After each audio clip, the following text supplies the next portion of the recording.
Hola, Juan. Hola. Me gustaría que habláramos del tema de la menopausia. Bueno, vamos a ver. Desde el punto de vista médico, decimos que la menopausia es la fecha de la última regla. Eso es la palabra menopausia, fecha de la última regla. Pero sin embargo, para decir que una mujer está menopáusica, tiene que haber pasado un año desde la fecha de la última regla. No podemos decir antes de que pase ese año que una mujer es menopáusica.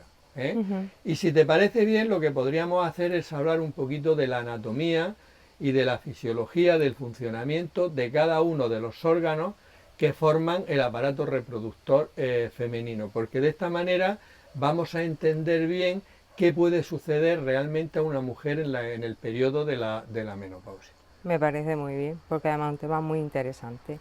Entonces, explícame cuál es la función de del aparato, del aparato Reproductor reproductor femenino, femenino. de los componentes. De Bueno, pues sí. mira, en el aparato reproductor femenino tendríamos, pues en primer lugar tendríamos que hablar de los ovarios. Los ovarios son como, tienen forma de almendra y están situados pues cerquita del útero y tienen un tamaño de unos 4 centímetros de largo por 2 de ancho por 1 de espesor. Y entonces, lo importante de los ovarios. ¿Cuál es la función de los ovarios? La función de los ovarios sería dos distintas. Por un lado, producen hormonas. De esas hormonas, la más importante que producen es la hormona sexual femenina por excelencia, que son los estrógenos.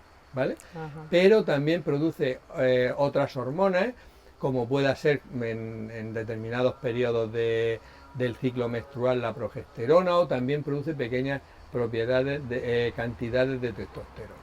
Pero además de hormonas, el ovario produce unas células que son los óvulos, que son necesarios para que, lógicamente, para que una mujer se pueda quedar embarazada.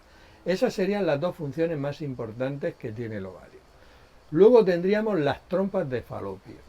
Las trompas de falopio son unos conductos que salen desde el útero y que se quedan muy cerquita, pegados a los ovarios, ¿vale? Y son esos conductos porque cuando en el ovario se produce la ovulación, que es cuando el ovario suelta el óvulo, cae a la trompa de falopio, que sería ese conducto que pone en comunicación de alguna manera el ovario con el útero.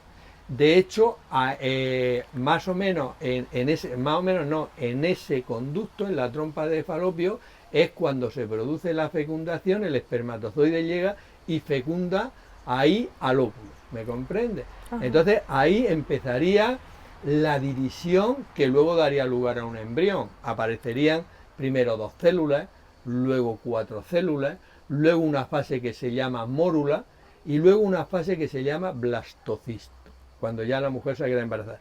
Y entonces ese conjunto de células, ese blastocisto, aproximadamente el cuarto o quinto día, ha ido trasladándose por la trompa de falopio y llega al útero.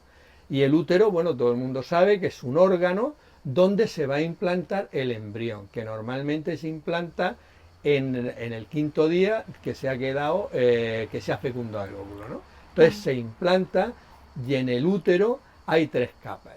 La capa más externa, que es la que lo recubre al útero, tendríamos es la serosa. Luego está una capa muscular, que es como un músculo que hay en el útero, Sí. y luego está el endometrio, que es la capa mucosa que está en el interior del útero y ahí es donde puede anidar el embrión, en la fase de blastocisto, que es cuando ya hay un conjunto de células que anidan ahí. Yo creo que es bueno que hayamos explicado cuáles son las partes más importantes del aparato reproductor femenino, que insisto son los ovarios, las trompas de falopio y el útero, y la función que tiene cada uno de estas estructuras para luego poder entender bien qué es lo que sucede en la menopausia.